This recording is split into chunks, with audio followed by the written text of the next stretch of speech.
चलिए शुरू करते हैं। एनसीईआरटी का प्रैक्टिस सेट 2 है, जो कि बीपीएससी स्पेशल टीचर के लिए जो चल रहा है उसका मॉक टेस्ट है। टोटल 100 क्वेश्चन है। पहला मैंने प्रैक्टिस सेट डाल चुका हूं, जिसमें डिटेल के साथ मैंने डाला है। मैं चाहता हूं कि इस प्रैक्टिस सेट में जो दूसरा प्रैक्टिस सेट जो मैं करवाने जा रहा हूं, इसमें सिर्फ मैं क्वेश्चन और आंसर का जवाब दूंगा। इस पे ज़्यादा जानकारी नहीं दूंगा, क्योंकि अगर ज़्यादा जानकारी चाहिए तो एनसीईआरटी का महेश वर्णमाल का ऑब्जेक्टिव चल रहा है।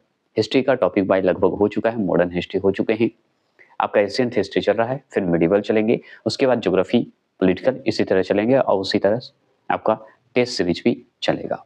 तो आप चलिए दूसरा जो है फास्ट करेंगे और थोड़ा क्वेश्चन ध्यान से देखेंगे और इम्पोर्टेंट क्वेश्चन है। तो देखिए, भारतीय इतिहासकारों के द्वारा वर्णित इतिहास के संबंध में, वर्णित जो इतिहास के संबंध में निम्नलिखित कथनों पर विचार करें। तो निम्नलिखित कथनों पर विचार करना है। तो भारतीय इतिहासकारों द्वारा जो वर्णित इतिहास के बारे में है, उसके बारे में, संबंध के बारे में निम्नलिखित कथनों पर विचार करना है। 1 और 2 में दिया हुआ है, मतलब निष्कर्ष इसका बताना है। केवल 1 सही है, 2 सही है, दोनों सही है कि दोनों गलत है। तो चलिए आगे बढ़ते हैं। पहला, भारतीय इतिहास को आमतौर पर प्राचीन इतिहास, मध्यकालीन इतिहास तथा आधुनिक काल में बांटकर देखते हैं। तो सही बात है। अगर देखा जाए तो प्राचीन इतिहास, मध्यकालीन इतिहास, आधुनिक इतिहास के रूप में हम बांट कर देखते हैं। तो क्या ये सही है? तो चलिए अभी तो नहीं बताएंगे सही है कि नहीं, आप मान के चलिए। दूसरा पढ़ते हैं, इतिहास को इन खंडों में बांटने की यह समझ पश्चिम से आई है। मतलब जो इतिहास को बांटा गया है, ये जो समझ है, ये जो दिमाग आया है, वो पश्चिम क्षेत्र से आया है।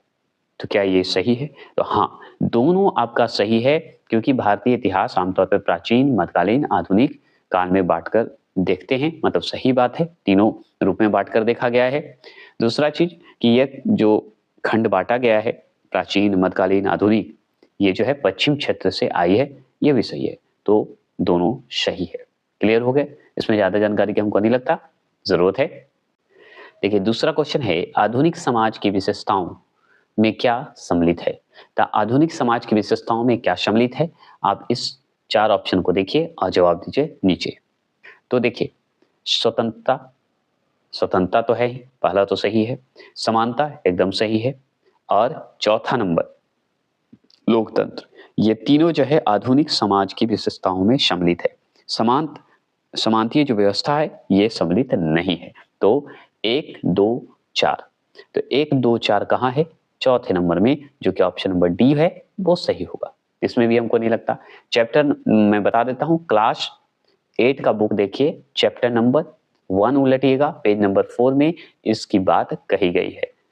ये भी मैं बता दे रहा हूँ, अगर एनसीईआरटी आपके पास बुक है तो पलट के देखिए, इसके बारे में जानकारी पूरा मिल जाएगा। तीसरा प्रश्न है, रॉबर्ट क्लाइव ने हिंदुस्तान का नक्शे तैयार करने का काम किसे सौंपा था? बताइएगा, किसे दिया था? रॉबर्ट क्लाइव ने हिंदुस्तान का नक्शा तैयार करने के लिए मतलब बोला था, किसको दिया था? उसका नाम बता सकते हैं तो बताइए। तो ऑप्शन नंबर ए, जेम्स, याद रखेंगे जेम्स रेनेल। क्या नाम है? रेनेल। ठीक है, रेनेल, रेनेल को दिया था। क्लियर हो गए? और ये अगर आपको ज्यादा जानकारी लेना है तो क्लास 8 का बुक आप खोलिए एनसीईआरटी का, और चैप्टर नंबर 1 और पेज नंबर 1 में ही इसकी बात कही गई है। कोई दिक्कत नहीं है। चलिए आगे चलते हैं। और ज्यादा जानकारी जानना है तो मैं बोल रहा हूँ, एनसीईआरटी का ऑब्जेक्टिव पढ़ लीजिए, मैंने बता चुका हूँ। चौथा प्रश्न है, 1929 की आर्थिक मंदी, 1929 की आर्थिक महामंदी के संबंध में निम्नलिखित कथनों पर विचार करना है। ठीक है, फिर से सुन लीजिए चौथे प्रश्न कि 1929 की बात हो रही है, 29 की आर्थिक महामंदी के संबंध में निम्नलिखित कथनों पर विचार करें। तो निम्नलिखित कथनों पर विचार करना है, उससे पहले तो आपको पढ़ना पड़ेगा। तो पहला पढ़िए, अमेरिकी शेयर बाजार में बड़ी मात्रा में बिकवाली के कारण आर्थिक महामंदी की जो है शुरुआत हुई थी। समझ गए? तो अगर बात करेंगे तो अमेरिकी शेयर बाजार में जो है बड़ी मात्रा में बिकवाली के कारण, ठीक है, आर्थिक महामंदी की शुरुआत हो गई थी अमेरिका में। ठीक है, किसके कारण? बिकवाली। दूसरा क्वेश्चन देखिए, अमेरिकी महामंदी का सबसे बुरा प्रभाव जो है जर्मन अर्थव्यवस्था पर पड़ा था। क्या पड़ा था? ये सही है, बता सकते हैं तो बताइए। तो हाँ, एक चीज ध्यान रखिएगा, ऑप्शन नंबर सी ध्यान रखेंगे, दोनों बात जो है सत्य है। क्या है? दोनों बात सही है। 1929 से 1932 तक चला था, समझ गए, ध्यान रखना है। ये जो बताता है कि 1929 से 1932 के अगले 3 सालों में अमेरिका की राष्ट्रीय आय केवल आधी रह गई थी, समझ गए, ये इंपॉर्टेंट बात है। 24 अक्टूबर को एक दिन में 1.3 करोड़ शेयर बेच दिए गए थे, समझिए, 24 अक्टूबर याद रखिएगा। जगह जितना पैसा था खींचने लगे लोग, तो प्रभाव पड़ने लगा था। और जर्मन अर्थव्यवस्था पे ज्यादा पड़ेगा प्रभाव, ठीक है। और ज्यादा जानकारी चाहिए तो क्लास 9 का बुक निकालिए, चैप्टर नंबर 3 और पेज नंबर 55 में इसकी बात कही गई। जानकारी के लिए मेरा ऑब्जेक्टिव एनसीईआरटी का महेश बर्णवाल का देखिएगा। 5वां प्रश्न, 1946 ईस्वी में दिल्ली में हुए पुलिस हड़ताल का मुख्य कारण क्या था, बताइएगा। 1946 में दिल्ली में हुई पुलिस हड़ताल का मुख्य कारण क्या है? ये आपके सामने 4 ऑप्शन है, बताएंगे 5वां प्रश्न का। तो देखिएगा, इसका मुख्य कारण जो है कम वेतन और खराब भोजन, ये दोनों, जो कि ऑप्शन नंबर सी सही है, आपका डी नहीं है। तो कम वेतन मिल रहा था, खराब भोजन मिल रहा था, इसके कारण दिल्ली में जो है पुलिस हड़ताल का मुख्य कारण बना था 1946 में, ठीक है। छठे प्रश्न की बात करते हैं। बहादुर शाह जफर के बेटों को किस अंग्रेज अधिकारी ने गिरफ्तार किया था? तो बहादुर शाह जफर का बेटा को गिरफ्तार कर लिया था, कौन अंग्रेज जो है अधिकारी है वो गिरफ्तार किया था? तो ध्यान रखिएगा कि option number D, captain Hudson ने जो है गिरफ्तार कर लिया था। अगर ज्यादा जानकारी लेना है क्लास 8 का जो है एनसीईआरटी बुक खोल दीजिए और चैप्टर नंबर 2 पलटिए और उसमें आपका दिया हुआ है, इसमें पेज नहीं दिया हुआ है तो आप देखिएगा तो मिल जाएगा आपको। कैंपबेल का नाम सुने होंगे, आप पढ़े होंगे, चर्चित है। कैंपबेल क्यों चर्चित है पता है? 1857 की क्रांति हुई थी, कानपुर के विद्रोह को दबाया था, याद रखिएगा। चलिए आगे 7वें प्रश्न की बात करते हैं। 7वां प्रश्न है, वाणिज्यिक कंपनियों के बारे में निम्नलिखित कथनों पर विचार करें। वाणिज्यिक कंपनियों के बारे में निम्नलिखित कथनों पर विचार करिए। तो कंपनी के बारे में विचार करना है, इसमें सत्य कथन का चयन करें। तो चलिए पढ़ते हैं। पहला क्वेश्चन आप स्क्रीन पे देखिए आगे। तो वाणिज्य कंपनियों का मुख्य लक्ष्य जो है प्रतिस्पर्धा से बचकर मुनाफा कमाना था, क्या ये सही था? बता सकते हैं। तो हाँ, ये सही था, इस तो मुनाफा कमाना ही था। दूसरा है कि वे सस्ती चीजें खरीदकर उन्हें उच्च कीमतों पर बेचती थी, तो एकदम सही बात है। सस्ती चीज खरीद लेता था और उसे बनाकर मॉडिफाई कर जो है उच्च कीमत पर बेचता था, तो ये भी सही है। तो ऑप्शन नंबर सी जो है सही है, 1 और 2 दोनों सही है। मॉडर्न हिस्ट्री देख लीजिएगा। 8वां प्रश्न है, बंगाल के नवाब सिराजुद्दौला, ठीक है, सिराजुद्दौला और कंपनी के बीच टकराव हुआ था, टकरार की बात हो रही है, का मुख्य कारण क्या था? देखिए ये क्वेश्चन बोल रहा है, जरूरी नहीं कि यही क्वेश्चन मैं बोलूं, बस आप समझिएगा क्या कहने का मतलब है, तभी आप समझ पाइएगा, ठीक है। तो बंगाल के नवाब सिराजुद्दौला, बंगाल का जो नवाब था कौन? सिराजुद्दौला था। और कंपनी कौन? ईस्ट इंडिया कंपनी के बीच टकराव हो गया था, लड़ाई चल रही थी, उसका मुख्य कारण क्या था, यही पूछ रहा है आपसे। तो बताइए, बताएंगे। 8वें प्रश्न का जवाब देंगे। तो 8वें प्रश्न का जवाब है ऑप्शन नंबर ए, फरमान का दुरुपयोग। जो फरमान मिला था उसका दुरुपयोग हो रहे थे। अगर ज्यादा जानकारी लेना है तो एनसीईआरटी का क्लास 8 चैप्टर नंबर 2 और पेज नंबर 12 पलटिएगा तो इसकी चर्चा आपको मिलेगा। तो बहुत सारे ऐसे मुद्दे हैं जो कि आप 1857 में मैंने चर्चा कर चुका हूं, तो आप देख लीजिएगा। क्वेश्चन को ऊपर कर देते हैं। सिराजुद्दौला के संबंध में निम्नलिखित कथनों पर विचार करिए। तो आपको 3 दिया हुआ है, इसमें सत्य चयन करना है। तो चलिए पढ़ते हैं। तो देखिए 1756 ईस्वी में मुर्शिद कुली खां की मृत्यु के बाद सिराजुद्दौला बंगाल का नवाब बना, क्या ये सही है? बता सकते हैं तो कमेंट बॉक्स में बताइए। तो नहीं, ये गलत है, गलत है, क्योंकि 1756 में अली वर्दी खां की मृत्यु के बाद सिराजुद्दौला नवाब बना था। यहाँ मुर्शिद कुली खां बोल रहा है, नहीं, अली वर्दी खां की मृत्यु के बाद, तो यह तो गलत हो गया। चलिए, अंग्रेजों और सिराजुद्दौला के बीच जो है राजस्व को लेकर विवाद था, क्या ये सही है? एकदम सही है, इसमें कोई गलती नहीं है। क्लियर हो गया। और याद रखिएगा, मुर्शिद कुली खां का जो मृत्यु है 1727 में ही हो गया था, ये ध्यान रखना है, ठीक है। आगे चलिए, तीसरा क्वेश्चन देखते हैं। सिराजुद्दौला का जो है रॉबर्ट क्लाइव के साथ 1757 ईस्वी में प्लासी का युद्ध हुआ था, 1757, ठीक है, 1757 57।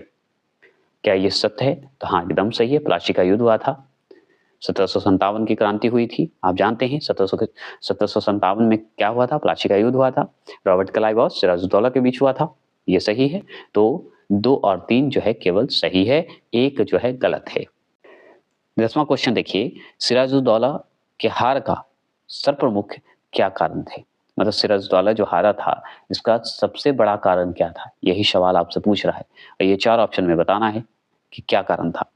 तो इसका जो कारण था ऑप्शन नंबर सी, सेनापति मीर जाफर की धोखाबाजी। और ये सही बात है, जो बंगाल का नवाब सिराजुद्दौला था, वो हारा था। सबसे बड़ा हार का कारण हुआ था जो मीर जाफर था, वो धोखेबाजी कर दिया था, वो अंग्रेज के साथ मिल लिया था। ठीक हो गए। प्लासी का युद्ध कब हुआ था? 1757, ये आप जानते हैं। चलिए, अगर ज्यादा जानकारी तो class 8 chapter number 2 page number 13 में इसकी चर्चा की गई है, एनसीईआरटी बुक का। ठीक है, चलिए 11वां प्रश्न की बात करते हैं। प्लासी के युद्ध के पश्चात उत्पन्न परिस्थितियों के संदर्भ में निम्नलिखित कथनों पर विचार करें। तो निम्नलिखित कथनों पर विचार करना है और यहाँ पे देख लीजिए, असत्य कथन का चयन करें। असत्य कथन मतलब गलत बताना है। तो बताइए गलत कौन है? तो पढ़ते हैं आगे। कंपनी ने बंगाल का प्रशासन नहीं संभाला क्योंकि इसका मुख्य उद्देश्य व्यापार फैलाना था। क्या ये सही है? तो एकदम सही था। ठीक है, एकदम सही था। सिराजुद्दौला को मार दिया गया और मीर कासिम बंगाल का नवाब बन गया। क्या ये सही है? नहीं, मीर कासिम बंगाल का नवाब उस समय कैसे बनेगा, है ना? मीर जाफर बनेगा ना जी। बताइए आप ही। प्लासी का युद्ध में सिराजुद्दौला को मार दिया गया था, अब मीर जाफर को बनाएगा ना, क्योंकि मीर जाफर ने धोखा दे दिया था, सेनापति था, अंग्रेज की तरफ मीर जाफर मिल गया था। अभी आप जस्ट पढ़े हैं ऊपर। तो ये तो गलत है, तो यही तो असत्य है ना। तो ऑप्शन नंबर बी सही है। देखिए 12वां प्रश्न है, वर्ष 1764 की बक्सर की लड़ाई के समय बंगाल का नवाब कौन था? तो 1764 की बात हो रही है। इस समय बंगाल का जो नवाब था वो था मीर जाफर था। ठीक है, ये जान लीजिए। अब बक्सर की लड़ाई किसके किसके बीच हो रही थी, ये तो बात की बात है। सबसे बड़ी बात, बक्सर की लड़ाई का जो हारा था वो मीर कासिम था। बक्सर की लड़ाई में अंग्रेज के साथ ही लड़ाई चल रहा था, तो मीर कासिम की लड़ाई चल रही थी। इसमें मीर कासिम हार जाता है 1764 की बक्सर की लड़ाई में, आप जानते हैं। और ये मीर जाफर जो है गद्दी पे बैठे रहता है जब तक इसकी मृत्यु ना हो जाती है 1765 में। उसके बाद जो है रॉबर्ट क्लाइव ने द्वैत शासन लागू कर देता है इसी के समय, ये भी जान लीजिए। चलिए आगे चलते हैं। 13वें प्रश्न की बात करें, बक्सर के युद्ध के संबंध में निम्नलिखित कथनों पर जो है विचार करें। तो बक्सर की बात करते हैं और इसमें सत्य कथन का चयन करना है। क्या करना है? सत्य कथन का चयन करना है। तो चलिए सत्य कथन का चयन करते हैं। तो बक्सर की लड़ाई केवल जो है अंग्रेज और मीर कासिम के बीच हुआ। क्या ये सही है? बता सकते हैं? बताइए। तो नहीं, ऐसा हो ही नहीं सकता। बक्सर की लड़ाई केवल मीर कासिम के बीच ही नहीं हुआ था, अंग्रेज और मीर कासिम के बीच नहीं हुआ था। लड़ाई कब हुई थी? 1764 में। मीर कासिम तो था ही। मीर कासिम कहाँ का नवाब था? अवध का नवाब था, ये भी ध्यान रखना है। अब मुगल की तरफ से लड़ रहे थे कौन? बादशाह शाह आलम द्वितीय, वो भी लड़ रहे थे दिल्ली की तरफ से, कहिए। ठीक है, अंग्रेज के मध्य लड़ाई हो रहा था। मीर कासिम अवध का नवाब था जो कि लड़ रहा था अंग्रेज से, और एक बादशाह शाह आलम द्वितीय, और दोनों एक तरफ थे, अंग्रेज एक तरफ था, दोनों मिलकर लड़े थे। याद रखना है, जिसमें बक्सर का युद्ध जो है माना जाता है। तो केवल अगर लग गया तो यही गलत हो गया। अगर यहाँ पे रहता अंग्रेज और मीर कासिम और आलम द्वितीय का नाम आता तो भाई सही हो जाता, जो कि यहाँ पे गलत है। ये क्लियर हो गए। अब दूसरा पढ़ के देखते हैं। तो ये तो गलत हो गए, तो ठीक है। चलिए, सत्य बोला था, यहाँ पे तो है नहीं। बक्सर के युद्ध के पश्चात ने कंपनी को बंगाल की दीवानी और फौजदारी अधिकार दे दिए। क्या ये सच है? तो नहीं, ये भी सच नहीं है, ये भी गलत है ना। देखिए, दीवानी अधिकार ही संभाली थी कंपनी, केवल दीवानी अधिकार संभाली थी, फौजदारी अधिकार नहीं संभाला था। तो यहाँ पे तो आपका सही नहीं है, तो आपका दोनों गलत है, ना एक सही है ना दो सही है। बहुत अच्छा क्वेश्चन है और इस क्वेश्चन से बहुत बार पूछता है। सहायक संधि के संदर्भ में निम्नलिखित कथनों पर विचार करें। तो सहायक संधि के संदर्भ में बताना है, निम्नलिखित कथनों पर विचार करना है, सत्य कथन का चयन करें। इसी तरह बीपीएससी क्वेश्चन पूछता है 100%। तो बताइए क्या होगा? तो आगे तो आपको पढ़ना पड़ेगा कि सहायक संधि के संबंध में क्या सही है क्या गलत है। तो चलिए पढ़ते हैं। तो देखिए, सहायक संधि अपनाने वाली रियासतों को अपनी स्वतंत्रता सेना रखने का अधिकार नहीं होता था। क्या ये सही है? क्या ये सही है? तो एकदम सही है। सहायक संधि में था कि सेना आप खुद का नहीं रख सकते स्वतंत्र रूप से, ये भी जान लीजिए। और अगर ज़्यादा जानकारी लेना है तो class 8 chapter number 2 page number 14-15 page number जाइए, उसमें आपको इसमें डिटेल मिलेगा एनसीईआरटी का बुक में। तो ये तो सही है। ये दूसरा पढ़ते हैं। सहायक संधि अपनाने वाली रियासतों को जो है कंपनी द्वारा सुरक्षा दी जाती थी। एकदम ये सही है, ये भी सही है। मतलब पहला भी सही है, दूसरा सेना नहीं रख सकते थे और सेना का जिम्मेदारी अगर आपकी राज्य का अगर रक्षा करेगा तो ये कंपनी करेगी, कंपनी की तरफ से सुरक्षा मिलेगा, ये कहने का मतलब है। तीसरा पढ़ते हैं। सुरक्षा के निर्धारित रकम नहीं चुकाने पर कंपनी रियासत है, ठीक है, का इलाका अपने कब्जे में ले लेती थी। क्या ये सही है? तो ये भी सही है। कंपनी का सुरक्षा दे रहा है, कंपनी को सुरक्षा दे रहा है और आप उसका टैक्स नहीं दीजिए, उसको पैसा नहीं दीजिए तो वो आपको कब्जा में कर लेगा। तो यही सहायक संधि का मुख्य कारण था और ये तीनों सही है, ठीक है। तो 1, 2, 3 जो है तीनों बात जो कही गई है सही है, ध्यान रखना है। 15वां प्रश्न की बात करते हैं। 15वां प्रश्न है कि हैदर अली की मृत्यु किस आंग्ल मैसूर युद्ध में हुई थी? तो हैदर अली की मृत्यु किस आंग्ल मैसूर युद्ध में हुआ था? तो इसकी जानकारी अगर जानना है तो क्लास नंबर 8 चैप्टर नंबर 2 और पेज नंबर 15 में पढ़ेगा तो मिल जाएगा, ठीक है। और ऐसे याद रखिएगा, हैदर अली की मृत्यु जो हुई थी द्वितीय आंग्ल मैसूर युद्ध में हो गया था। क्लियर हो गए? चलिए, हैदर अली का शासनकाल अगर आपसे पूछे ना तो बताइएगा 1761 से लेके 1782 तक, सॉरी 1782 तक बताइएगा, ठीक है। अब मृत्यु कब हुआ है? 1782 में हो गया है। चलिए, 16वां प्रश्न क्या है? टीपू सुल्तान ने अंग्रेजों के खिलाफ निम्न में कौन से कदम उठाए? ये इंपॉर्टेंट है, इसमें सत्य कथन का चयन करना है, बताइए। तो देखिए, सत्य कथन का चयन करना है तो आगे तो हम तीनों पढ़ेंगे तभी तो पता चलेगा, है ना। तो चलिए देखिए, 1786 की बात हो रही है, मतलब 1786 ईस्वी की बात हो रही है में टीपू सुल्तान ने अपने रियासतों के अंतर्गत पड़ने वाले बंदरगाहों से चंदन की लकड़ी, काली मिर्च और इलायची का निर्यात रोक दिया। क्या ये सही है? तो नहीं, ऐसी कुछ बात नहीं है, ठीक है। और ज़्यादा इसको जानकारी लेना है तो class 8 chapter number 2 page number जो है 18 पलटिएगा तो ये चर्चा मिलेगी, मतलब 18 और 17 पलटिएगा तो चर्चा मिलेगा। तो ध्यान रखिएगा, पहला तो गलत हो गया, ऐसा कुछ नहीं था ये। उसने फ्रांसीसी व्यापारियों के साथ घनिष्ठ जो है संबंध विकसित किया, तो एकदम सही बात है, ये किया था, घनिष्ठ संबंध बनाया था ये। तीसरा क्वेश्चन है, फ्रांसीसियों की मदद से अपनी सेना का आधुनिकीकरण किया था, ये भी सही बात है। तो 2 और 3 जो है सही है, टीपू सुल्तान ने किया था, तो केवल 2 और 3 सही है, जो कि बी आंसर सही है। 46 नहीं, 1785 ईस्वी में अपनी रियासत में पड़ने वाले जो होते थे चंदन की लकड़ी, काली मिर्च, इलायची का निर्यात रोक दिया था। तो यहाँ पे 86 कर दिया ना, जो गलत है, मतलब 1786 कर दिया, यहाँ पे होना चाहिए 1785, तब आपका ये सही होता है, ये बताना जरूरी था। क्लियर हो गए? चलिए, अब बात करते हैं 17वां प्रश्न की बात करते हैं। 17वां प्रश्न है 1799 मतलब 1799 में टीपू के हार के परिणाम के संबंध में निम्नलिखित कथनों पर विचार कीजिए और इसमें सत्य कथन का चयन करना है, सत्य कथन बताना है। तो पहला पढ़िए, श्रीरंगपट्टनम की रक्षा करते हुए टीपू जो है मारा गया, मतलब टीपू सुल्तान मारा गया। क्या ये सही है? तो हाँ, एकदम सही है, एकदम सही है, ये मारा गया था। इसका डिटेल अगर जानना है तो क्लास 8 चैप्टर नंबर 2 और पेज नंबर 18 में ही इसकी चर्चा है, ठीक है। पहला सही है। बोडियार राजवंश के हाथों में मैसूर की सत्ता सौंप दी गई। क्या ये सही है? हाँ, ये भी सही है। मैसूर पर सहायक संधि थोप दी गई। हाँ, ये भी सही है, सहायक संधि थोप दी गई थी। क्लियर? तो आपका 1 और 2, 3 जो है सही है। आप एक चीज जान लीजिए, मैसूर के साथ अंग्रेजों के 4 बार जंग हुए थे, 4 बार मतलब युद्ध हुआ था, जो कि पहला जंग हुआ था आपका, याद रखिएगा, ध्यान रखिएगा, 1767 मतलब 1767 से लेके 1769 तक ये एक हुआ। दूसरा हुआ था 1780 से लेके 84 माना जाता है। फिर हुआ था 1790 से लेके 1792, ठीक है, याद रखिएगा, 92। और इस 1780 से 1782 इसलिए माना जाता है क्योंकि हैदर अली मर गया था, उसके बाद टीपू सुल्तान तुरंत इस युद्ध को संभाला था, इसलिए 84 तक चला गया था, नहीं तो 82 में ही खत्म हो जाता है। एक लगा सकते हैं, सही होगा, ठीक है। 1799 में हुआ था। 4 युद्ध याद रखिएगा। 18वां प्रश्न की बात करते हैं। 18वां प्रश्न क्या है? तो सर्वोच्चता की नीति किसके द्वारा आरंभ की गई थी? सर्वोच्चता की नीति जो है किसके द्वारा आरंभ की गई थी, मतलब किसके द्वारा शुरू किया गया था, ये बताइए। तो ये जो है option number D, Lord Hasting के द्वारा जो है शुरू किया गया था। किसके द्वारा? हेस्टिंग के द्वारा।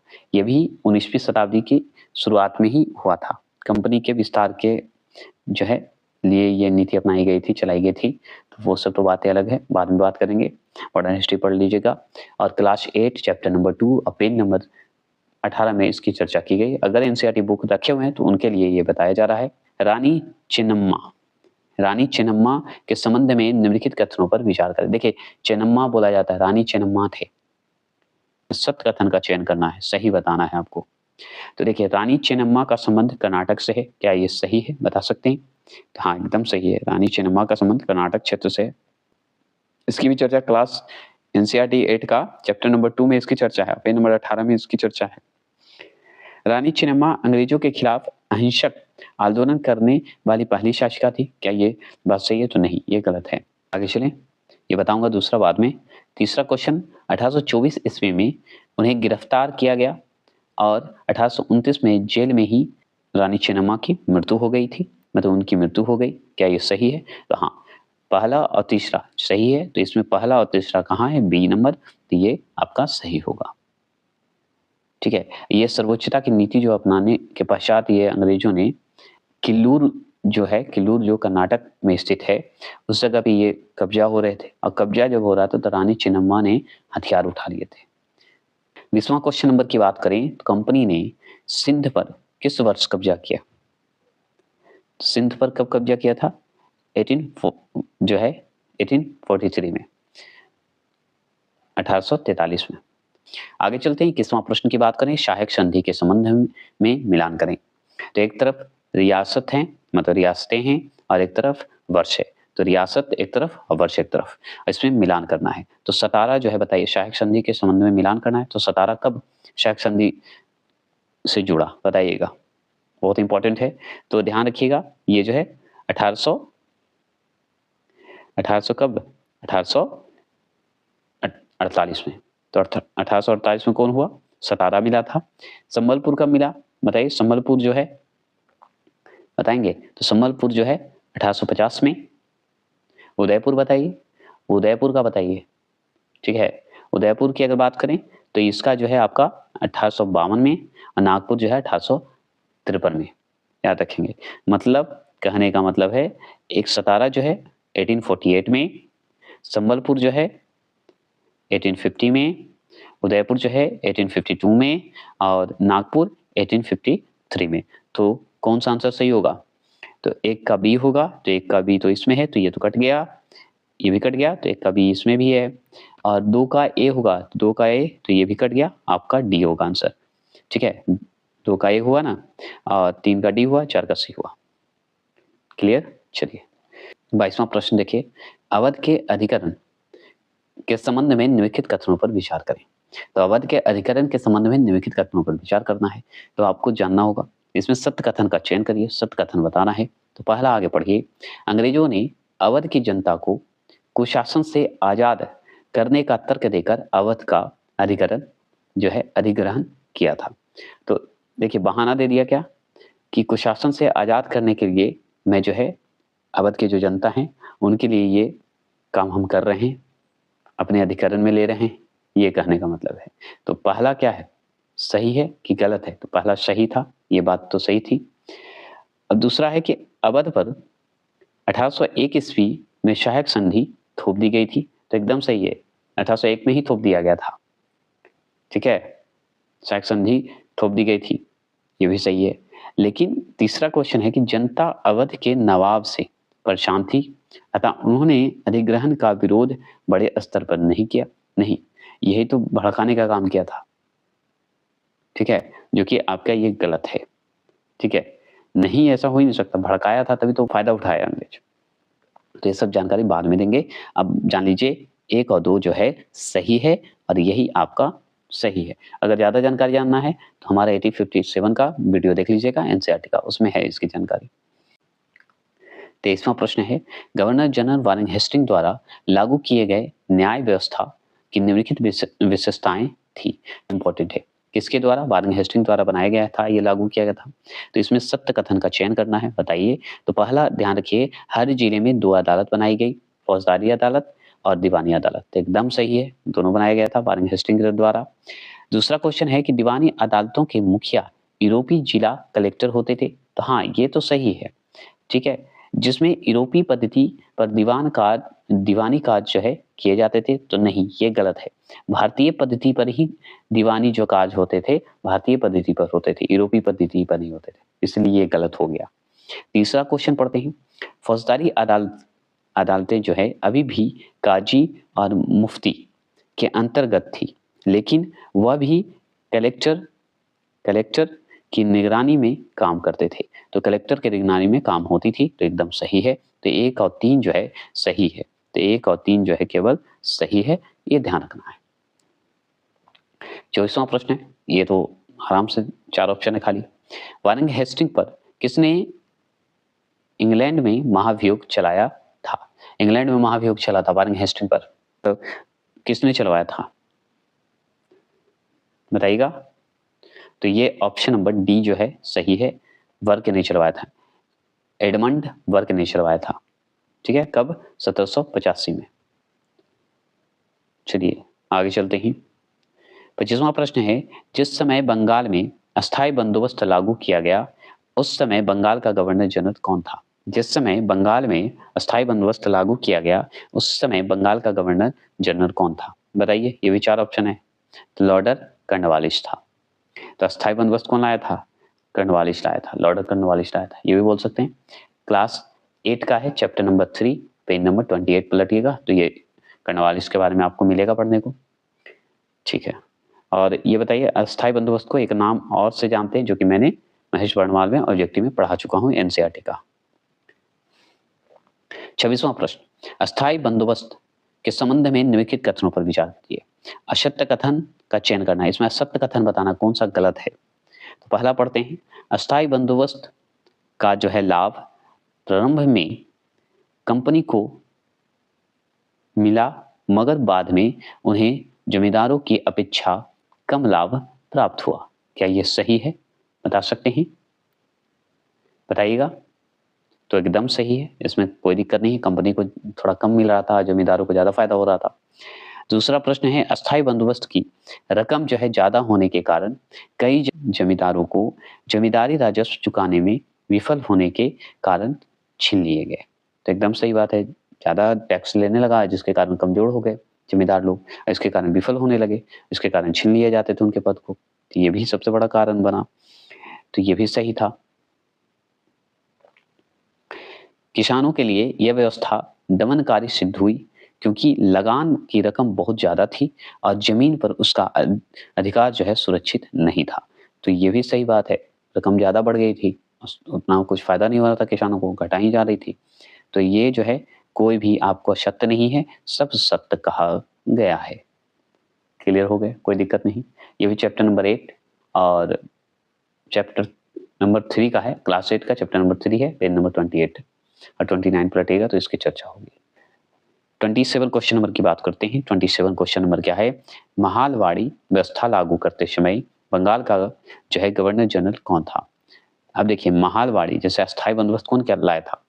कॉर्नवालिस, उसने महालवाड़ी व्यवस्था लागू किया गया। बंगाल का गवर्नर कौन था जब महालवाड़ी व्यवस्था लागू हो रहा था? लागू हो रहा था, ये पूछ रहा है आपसे, तो कौन था? लॉर्ड हेस्टिंग था, एकदम सही बात है, लॉर्ड हेस्टिंग था। तो लॉर्ड हेस्टिंग, ये ध्यान रखिएगा। अब महालवाड़ी व्यवस्था कौन लाया था? हॉल्ट मैकेंजी लाया था, याद रखिएगा। अंग्रेज था, एक अधिकारी था, जो कि 1822 में जो है, याद रखिएगा, 1822 में लागू किया था ये व्यवस्था है, याद रखना है, ठीक है। और उस समय जो था, कौन था बंगाल का गवर्नर? ये था हमारा लॉर्ड हेस्टिंग, बस इतना ध्यान रखना है। चलिए 28 क्वेश्चन नंबर की बात करते हैं। 28 क्वेश्चन नंबर है कि महालवाड़ी व्यवस्था के संबंध में निम्नलिखित कथनों पर विचार कीजिए। तो चलिए जानते हैं। तो अलेक्जेंडर रीड ने इसे पहली बार लागू किया, सत्य कथन बताना है क्या? तो नहीं, ये तो गलत है ना, गलत है ना, बता सकते हैं तो बताइए। तो एकदम गलत है। अलेक्जेंडर रीड कहाँ? मैकेंजे ने किया था, हॉल्ट मैकेंजी नामक ने किया था, ये सही है। समझ गए? तो ये तो आप समझिए कब किया था, 1822 में किया था, ये भी जानते हैं। आगे पढ़िए, ये तो गलत हो गए। यह व्यवस्था महाल, यह व्यवस्था जो है महाल जो गांव का समूह होता था उससे जो है की जाती थी, का जो एक गांव का समूह होता था उससे ये लिया जाता था, ये व्यवस्था चलाई जाती थी। तो ये आपका जो है सही है, यही सही है। क्यों सही है जान लीजिए। देखिए, भारतीय समाज में गांव एक महत्वपूर्ण भूमिका निभा रहा था, ये तो हम लोग सब जानते हैं, और उसको बचाए रखना चाह रहा था। बचाए रखने के लिए क्या हो रही थी कि महाल एक जो था, महाल जो महालवाड़ी जो शब्द बनेगा, महाल जो गांव का एक समूह होता था, महाल एक होता था मतलब कि गांव के समूह को कहा जाता था। ठीक है, वो राजस्व की रकम निश्चित रूप से नहीं की जाती थी, बल्कि उसमें समय समय पर संशोधन की गुंजाइश रखी गई थी और उसे अदा करने की जिम्मा जो है जमींदारों के बजाय गांव के मुखिया को सौंप दिया गया था, और उसी को हम महालवाड़ी व्यवस्था भी कहते हैं। मतलब जमींदारों के जगह पे गांव के जो मुखिया होते थे उसे ये काम दे दिया गया था, उसी को महाल कहा जाता था। ये भी समझ गए? तो ये तो आपका दूसरा सही है, इसमें कोई दिक्कत नहीं है। अब देखिए, भू राजस्व की रकम निश्चित रूप से तय कर दी जाती थी, तो एकदम मानते हैं सही है। और तो तय जो किया जाता था यही तो गलत है, क्योंकि तय नहीं किया जाता था, संशोधन किया जाता था। चुकता करने की जिम्मेदारी जो है सामूहिक रूप से महाल की होती थी। तो देखिए, चुकता करने की तो होती थी, ठीक है, चुकता करने की समय समय पर, लेकिन संशोधित होता था, निश्चित रूप से नहीं की जाती थी। ठीक है, और यहाँ पे क्या हुआ, निश्चित रूप से तय की जाती थी, यही तो गलत है, तो ये भी तो गलत हो गया। और महालवाड़ी में यही तो व्यवस्था था कि महाल को जिम्मेदारी मतलब गांव के मुखिया को दिया जाता था, और ये निश्चित नहीं था, इसमें संशोधन होते थे। ठीक है, ये सही होगा, केवल वन जो है सत्य है और कोई नहीं सत्य है। चलिए 29वां प्रश्न की बात करें, रैयतवाड़ी व्यवस्था के संबंध में निम्नलिखित कथनों पर विचार करिए। देखिए, 3 व्यवस्था है, स्पेशली मैंने अंग्रेजों द्वारा जो भी सरकार द्वारा जो व्यवस्था लाया गया था, अंग्रेज के द्वारा, कंपनी के द्वारा, उसके बारे में मैंने स्पेशल वीडियो बनाया है, अगर नहीं देखें तो देख लीजिएगा। स्पेशल उसमें चर्चा भी किया है, एक एक पॉइंट को मैंने नोट करवाया है, याद करवाया है, जरूर देख लीजिएगा, तभी ये क्वेश्चन कर पाइएगा। जैसे अभी पढ़े महालवाड़ी पढ़ लिए, अस्थाई बंदोबस्त पढ़ लिए, अब रैयतवाड़ी व्यवस्था पढ़ लिए, तो रैयतवाड़ी के बारे में भी मैंने जानकारी दिया है, नहीं देखें तो देख लीजिएगा जरूर, रिक्वेस्ट है, प्लेलिस्ट बना हुआ है मॉडर्न हिस्ट्री करके, एनसीईआरटी मॉडर्न हिस्ट्री प्लेलिस्ट बना हुआ है, प्रैक्टिस है। इसमें सत्य कथन का चयन करना है, बताइए। सबसे पहले कैप्टन अलेक्जेंडर रीड ने इस व्यवस्था को लागू किया, क्या यह सही है? बता सकते हैं? बताइए। एकदम सही है, क्योंकि रैयतवाड़ी व्यवस्था लाने वाले अलेक्जेंडर रीड था, कैप्टन अलेक्जेंडर रीड था। महालवाड़ी कौन लाया था? मैकेंजे लाया था, मैकेंजे भी बोला जाता है, हॉल्ट मैकेंजी बोला जाता है, कुछ भी। और ये रैयतवाड़ी लाया था अलेक्जेंडर रीड, तो एकदम सही है, इसमें कोई गलत नहीं है।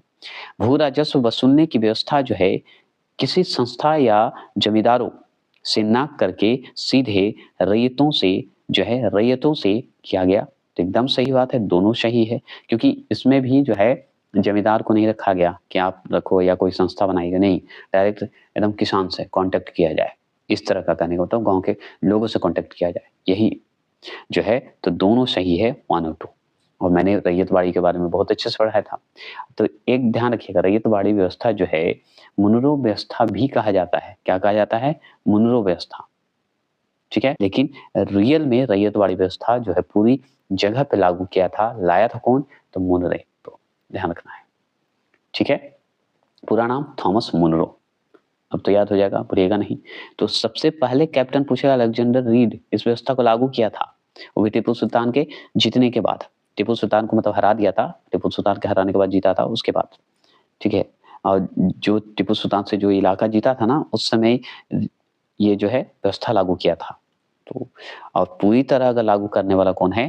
तो थॉमस मुनरो। याद रखिएगा, रैयतवाड़ी व्यवस्था जो है दक्षिणी भारत में यह व्यवस्था लागू कर दी गई थी, दक्षिण भारत के क्षेत्र को ज्यादा ये प्रभावित किया था, मतलब दक्षिण भारत में ये ज्यादा लागू हुआ था, ये ध्यान रखना है, उसी क्षेत्र में ये लागू किया गया था, ये इंपॉर्टेंट है। और कभी कभी दोनों दे देता है, रीड और मुनरो दोनों ने कौन सी व्यवस्था लाई? तो रैयतवाड़ी व्यवस्था लाई, तो ये भी ध्यान रखिएगा। चलिए, और जानकारी बाद में। 30वां प्रश्न, बंगाल में नील विद्रोह किस वर्ष हुआ था? बताइए। तो याद रखिएगा, ऑप्शन नंबर बी 1859 में हुआ था, ठीक है। तो मार्च 1859 की बात हो रही है, मार्च 1859 की बात हो रही है, 1859 की बात हो रही है। चलिए 31वां प्रश्न की बात करते हैं। निम्न में कौन सा आदिवासी समूह पशुपालक नहीं थे? कौन से आदिवासी जो हैं समूह हैं पशुपालक नहीं थे? तो बैगा जो हैं ये पशुपालक जो आदिवासी नहीं माने जाते हैं। थोड़ी जानकारी दे देते हैं। लवड़िया जो है आंध्र प्रदेश क्षेत्र में रहता है ये। और ये देखिए पंजाब के पहाड़ों तरफ, पंजाब के जो पहाड़ी क्षेत्र है उसमें जो है वन गुज्जर रहते हैं। ये ध्यान रखिएगा। इन लोग गाय भैंस और भैंस के झुंड ये सब पालते थे, न तो जानवर पालते थे। क्लियर हो गए। बैगा जनजाति समूह जो है मध्य भारत के क्षेत्र में रहते थे और ये जो है शिकारी थे, शिकारी संग्रह थे, ये पालते नहीं थे। क्लियर हो गए, कोई दिक्कत नहीं। चलिएगा 32वां प्रश्न की बात करते हैं। औपनिवेशिक शासन से आदिवासियों के जीवन पर निम्नलिखित असर पड़े। बताइएगा निम्नलिखित असर पड़े, इसमें सत्य कथन का चयन करिए। तो औपनिवेशिक शासन से जो है आदिवासियों के जीवन पर क्या प्रभाव पड़े या क्या असर पड़े, ये बात करते हैं। या निम्नलिखित असर पड़े, क्या क्या पड़े, चलिए हम पढ़ते हैं। तो यहाँ पे सत्य कथन बताना है, तो चलिए आगे पढ़ते हैं। तो आदिवासी मुखियों से उनका मालिकाना हक और शासिका शक्तियां छीन ली गई और उन्हें ब्रिटिश अधिकारियों द्वारा बनाए गए नियमों को मानने के लिए बाध्य कर दिया गया। क्या ये सही है? बता सकते हैं? तो नहीं, ऐसा कुछ था नहीं, जो कि ऑप्शन नंबर ए जो है आपका गलत है, असत्य है। लेकिन आपसे क्या पढ़ रहा है? औपनिवेशिक शासन से संबंधित बात किया जाता है, तो इसमें नकारात्मक प्रभाव पड़ा था ना। ये जो होता है ना कि एक होना चाहिए था, बाध्य तो किया गया था, ठीक है, अधिकार छीन लिया गया, बाध्य कर दिया गया, तो इसमें नकारात्मक प्रभाव पड़ा। मतलब पॉजिटिव प्रभाव नहीं होकर नकारात्मक मतलब नेगेटिविटी प्रभाव पड़ गया था। तो ये और हानि ही हो गया अंग्रेजों के लिए, ये जान लीजिए, इसलिए गलत ये कहा जाता है। दूसरा क्या है? घुमंतु जो आदिवासी होते थे, काश्तकार जो होते थे, को एक स्थान पर रहने के लिए बाध्य करने का प्रयास किया जाने लगा। तो यही तो सत्य कथन है और ये सही है भाई। अंग्रेज का मतलब था कि एक जगह रहिए, नियंत्रित रहिए, वहाँ पे अपना व्यवस्था करते रहिए और उस जगह रहकर कुछ आप काम कीजिए, तो उससे कुछ फायदे होंगे। और घूम कर करिएगा तो जो औपनिवेशिक जो प्रभाव है वो अच्छा से नहीं हो पाएगा, शासन नहीं हो पाएगा। तो अंग्रेज जो थे नियंत्रित करना चाहते थे, कंट्रोल भी करना चाहते थे, इन लोगों को घूमने की जगह पे एक जगह स्थायी करने की बात करते थे, बाध्य किए थे। ये सही है। तो आपका केवल 2 जो है सही है और पहला गलत है। हाँ, यही अगर पॉजिटिव प्रभाव पड़ता तो सही होता है। ये पॉजिटिव प्रभाव के बात के रूप में बाध्य किया गया, तो ये भी समझ सकते हैं। क्लियर हो गया? चलिएगा और भी बातें बाद में करेंगे। 33वां प्रश्न है, आदिवासी विद्रोह तथा उनके घटित होने वाले वर्ष का मिलान करें। विद्रोह है और वर्ष है। तो संथाल विद्रोह कब हुआ था? सबसे इंपॉर्टेंट बात। तो संथाल विद्रोह हुआ था आपका, याद रखिएगा, 1855 में। ये बहुत इंपॉर्टेंट है, 1855 में हुआ था। कोल विद्रोह कब हुआ था? तो कोल विद्रोह हुआ था 1831 में। वर्ली विद्रोह हुआ था आपका 1800, सॉरी यहाँ पे गलत हो गया, 1800 नहीं होके 1940। तो वर्ली विद्रोह कब हुआ? 1940 में। बस्तर विद्रोह कब हुआ? तो 1910 में। ये इंपॉर्टेंट है, तो याद रखिएगा। संताल विद्रोह 1855 में, कोल विद्रोह 1831 में, वर्ली विद्रोह 1940 में और बस्तर विद्रोह 1910 में। ऐसे याद रखिएगा। तो कौन आंसर होगा? तो एक का ए होगा, ये सब है तो ये गलत हो गया, ये सही है। 2 का बी होगा, 2 का बी कहाँ है? 2 का बी ये भी है, ये भी है। अब देखिए वर्ली विद्रोह क्या था? बी था, तो 3 का डी होगा। तो ऑप्शन नंबर सी जो लगाएंगे वो सही लगाएंगे। 33वां प्रश्न का सी लगाइए। चलिए आगे चलें। अब कोल विद्रोह 31 से 32 माना जाता है, ये जरूर ध्यान रखिएगा। चलिएगा 34वां प्रश्न की बात करते हैं। 34वां प्रश्न है, बिरसा मुंडा के संदर्भ में निम्नलिखित कथनों पर विचार करना है। तो बिरसा मुंडा के बारे में बताना है, असत्य कथन का चयन कीजिए। तो इसमें बताइए क्या आंसर होगा। तो पहला प्रश्न की बात करते हैं, तो हम जानते हैं बिरसा मुंडा के बारे में आगे। बिरसा मुंडा जो है, ये ध्यान रखना है, बिरसा मुंडा समाज में सुधार के पक्षधर थे। वे एक स्थान पर टिक कर खेती करने, समूह में रहने और मदिरा पान से युवाओं को दूर रखने की सलाह दिए। क्या ये सही है? तो एकदम सही बात है। वे बिरसा मुंडा करते थे, एक जगह स्थायी रहना चाहते थे, खेती करना चाहते थे और खेती करने का किए थे। मदिरापान से दूर रखने के लिए युवाओं को सलाह देते थे, ये भी सही है। बिरसा मुंडा का जन्म कब हुआ था? 1870 के दशक में माना जाता है, ये जरूर ध्यान किया। मुंडा परिवार से संबंधित है। आगे चलिए दूसरा बताइए। पहला तो सत्य है, दूसरा है वे जनेऊ धारण करते थे और शुद्धता और दया पर जोर देते थे। क्या ये सही है? तो ये भी सही है। बिरसा मुंडा जो है जनेऊ धारण करते थे, ये सही है। तो 1 और 2 दोनों सही माने जाते हैं। 34वां का इसमें सत्य कथन था, दोनों सत्य है। 35वां प्रश्न की बात करते हैं। 35वां प्रश्न है, किस गवर्नर जनरल ने यह फैसला किया कि बहादुर शाह जफर आखिरी मुगल बादशाह होंगे?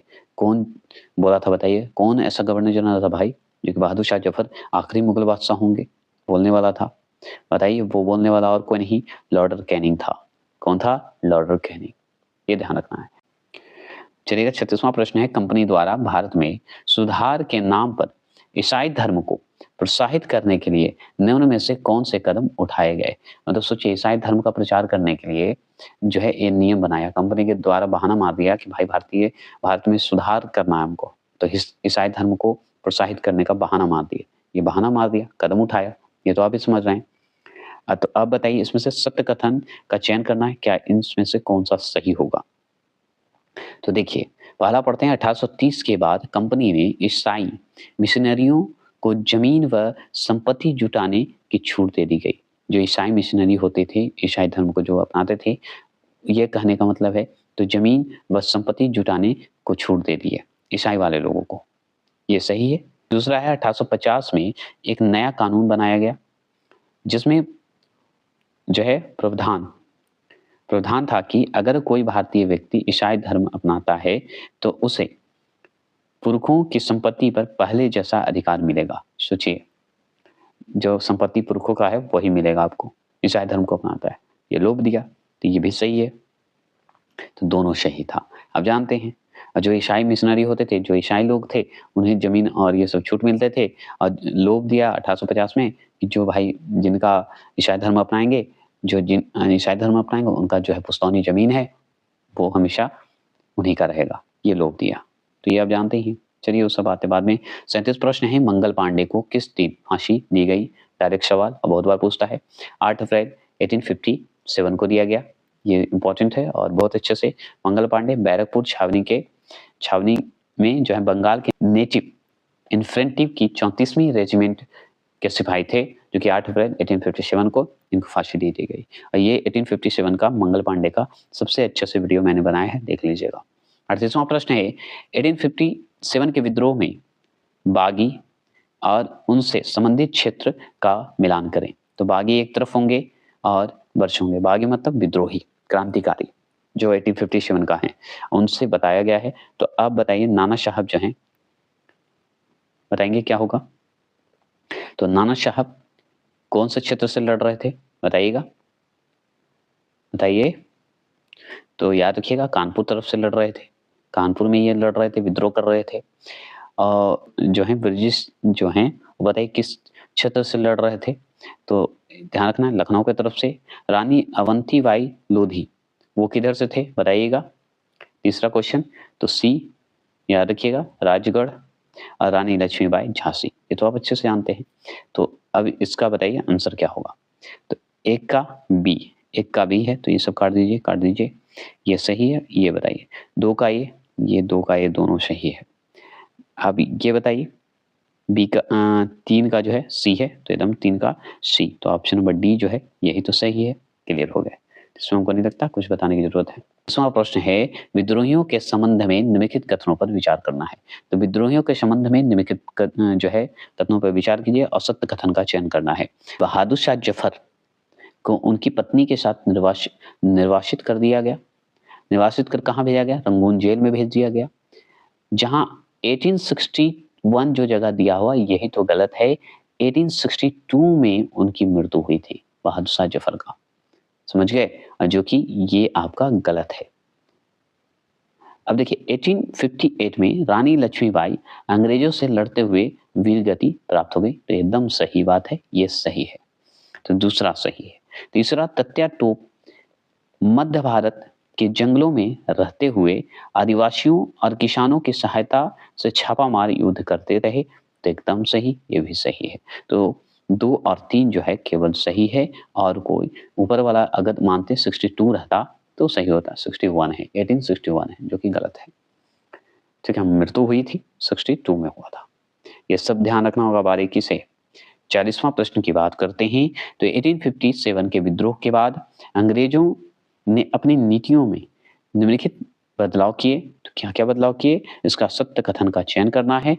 चलिए बताइए क्या होगा आंसर 40वां प्रश्न का। तो आगे पढ़ते हैं। 1857 के विद्रोह के बाद अंग्रेजों ने अपनी नीतियों में निम्नलिखित बदलाव किए। तो पहला पढ़ते हैं, ईस्ट इंडिया कंपनी के सारे अधिकार ब्रिटिश साम्राज्य के हाथों में सौंप दिया गया एवं एक परिषद का गठन किया गया जिसे इंडियन काउंसिल कहा गया। क्या ये सही बात है, बता सकते हैं तो बताइए। तो एकदम सही बात है। ईस्ट इंडिया कंपनी को समझिए हटाकर ब्रिटिश साम्राज्य अपने अंडर में ले लिया था। दूसरा, डलहौजी के व्यापकत्व के सिद्धांत मतलब हड़प नीति को त्याग दिया गया और स्थानीय शासकों को दत्तक पुत्रों को सत्ता सौंपने की छूट दी गई। क्या ये भी सही है, बता सकते हैं। डलहौजी का हड़प नीति जो था उसे हटा दिया गया और दत्तक पुत्रों को सत्ता सौंपने की छूट दे दी गई। क्या ये सही है, तो हाँ ये भी सही था। अंग्रेजों ने भारतीय लोगों में या भारतीय लोगों के धर्म और सामाजिक रीति रिवाज का सम्मान करने का फैसला किया। क्या ये सही है, तो हाँ ये एकदम सही है। अगर नहीं करता तो फिर विद्रोह शुरू होती और समझिए अंग्रेज को हटना ही पड़ता उस समय। समझ गए, तो ध्यान रखना है। तो कथन जो है 1 और 2 और 3 सही है और कोई सही, तीनों सही है और क्या। चलिए आगे चलते हैं। 41 है, एशियाटिक सोसाइटी ऑफ बंगाल की स्थापना किसने की। ये सब मैं एनसीईआरटी ऑब्जेक्टिव में पढ़ा चुका हूँ, अगर नहीं पढ़े तो प्लीज पढ़ लीजिएगा, मेरा प्लेलिस्ट बना हुआ है। बताएंगे 41 का आंसर का जवाब देंगे तो आप जानते हैं विलियम जोन्स। विलियम जोन्स, तो एशियाटिक सोसाइटी ऑफ बंगाल की स्थापना कौन किए थे, विलियम जोन्स ने किए थे। आप जानते हैं कब किए थे, तो याद रखिएगा 1783 ईस्वी में किए थे। कहाँ, तो कोलकाता में। ये मैं पढ़ा चुका हूँ। 42 क्वेश्चन नंबर, बनारस में हिंदू कॉलेज की स्थापना किस गवर्नर जनरल के शासनकाल में हुआ था। तो हिंदू जो कॉलेज है बनारस में, उस समय जब स्थापना हुआ था तो गवर्नर जनरल कौन था, ये पूछ रहा है आपसे। 42 का बताइए। तो लॉर्ड कर्नवालिस था। कौन था, लॉर्ड कर्नवालिस था। लॉर्ड कर्नवालिस क्या लाया है बताइएगा, और नीति का नाम बताइए। चलिए आगे चलते हैं। 43, मैकाले के मिनट्स के आधार पर किस वर्ष अंग्रेजी शिक्षा का अधिनियम पारित किया गया। शिक्षा का अधिनियम जो है पारित किया गया, अंग्रेजी शिक्षा का अधिनियम, शिक्षा का जो है अधिनियम पारित किया गया। कब किया गया, तो याद रखिएगा 1835। कब, 1835। 44 क्वेश्चन नंबर को पढ़ेंगे तो ध्यान रखिएगा। 1854 के वुड्स डिस्पैच के संबंध में निम्नलिखित कथनों पर विचार करेंगे। तो 1854 की बात हो रही है, मतलब 1854 की बात हो रही है। अब जौन के वुड डिस्पैच के संबंध में बताना है तो सत्य कथन इसमें चयन करना है। जो पहला पढ़ते हैं, वुड के नीति पत्र में यूरोपीय शिक्षा से भारतीयों के नैतिक चरित्र उत्थान का तर्क दिया गया। क्या ये सही है, बता सकते हैं तो बताइए। तो एकदम सही है, ये तर्क दिया गया था। वुड के नीति पत्र, वुड मतलब वुड डिस्पैच की बात हो रही है, ठीक है। वुड के नीति पत्र के आधार पर 1854 मतलब 1854 में सरकारी विभाग का गठन किया गया ताकि शिक्षा संबंधी सभी मामलों पर जो है सरकार का नियंत्रण किया जा सके, कंट्रोल किया जा सके। क्या ये सही है, तो हाँ ये भी सही बात कही गई है। तीसरा प्रश्न है, इस दस्तावेज में अंग्रेजी शिक्षा का एक व्यवहारिक लाभ आर्थिक क्षेत्र में भी बताया गया है। क्या ये सही है, तो ये भी सही है। तो 1 2 3 सही हैं, तीनों सही हैं। आप डी आंसर लगाइएगा, सही हो जाएगा। क्लियर। 45 क्वेश्चन नंबर बताइए। इसी तरह बीपीएससी पूछता है, ये ध्यान रखना है। महात्मा गांधी के शिक्षा संबंधी विचारों के संबंध में निम्नलिखित कथनों पर विचार करें। सत्य कथन का चयन करना है। तो पहला सुनिए, महात्मा गांधी अंग्रेजी शिक्षा के खिलाफ थे। क्या ये सही बात है, तो हाँ अंग्रेजी शिक्षा के खिलाफ थे। वो मातृभाषा को ज्यादा प्रोत्साहित करना चाहते थे, आप जानते हैं। आगे चलते हैं, महात्मा गांधी की बात कर रहे हैं। तो उनके मुताबिक अंग्रेजी शिक्षा भारतीयों को अपाहिज बना देगी और उन्हें अपनी सामाजिक परिवेश से काट देगी। ये भी बात सही है, गांधी जी ये बात बोले थे। तीसरा प्रश्न है कि उनके अनुसार पढ़ने और लिखने की क्षमता जो है पा लेना ही शिक्षा नहीं है। मतलब पढ़ना लिखना खाली ये शिक्षा नहीं माना जाता है, ये महात्मा गांधी के द्वारा कहा गया है, तो ये सही कहा गया है। तो 1, 2, 3 तीनों सही है, कथन इसका डी जो है सही होगा। 46 क्वेश्चन नंबर ध्यान से देखेंगे। टैगोर के शिक्षा संबंधी विचारों के संबंध में कौन सा कथन सत्य है? अभी पढ़े महात्मा गांधी, अब पढ़े टैगोर जी के बारे में पढ़ते हैं। टैगोर जी का विचार क्या है शिक्षा के बारे में? चलिए, तो इससे सत्य कथन का चयन करना है। तो टैगोर अंग्रेजी शिक्षा पद्धति से खुश नहीं थे, क्या ये बात है? तो एकदम खुश नहीं थे, ये भी सत्य बात है। चलिए, उनके अनुसार सृजनात्मक शिक्षा केवल प्राकृतिक परिवेश में ही प्रोत्साहित किया जा सकता है, तो ये भी सही बात है। टैगोर आधुनिक पश्चिमी सभ्यता और भारतीय परंपरा के श्रेष्ठ तत्वों का सम्मिश्रण चाहते थे, तो एकदम सही बात है, टैगोर जी ये भी चाहते थे, जो कि मैं आपको पढ़ा चुका हूं एनसीईआरटी में। तो तीनों सही है, डी आंसर इसका सही होगा। कौन से टैगोर, नाम बताइए इनका, टैगोर का नाम बताइए। 47 का टैगोर का पूरा नाम बताइएगा, कमेंट बॉक्स में जरूर देगा, पढ़ा चुका हूँ।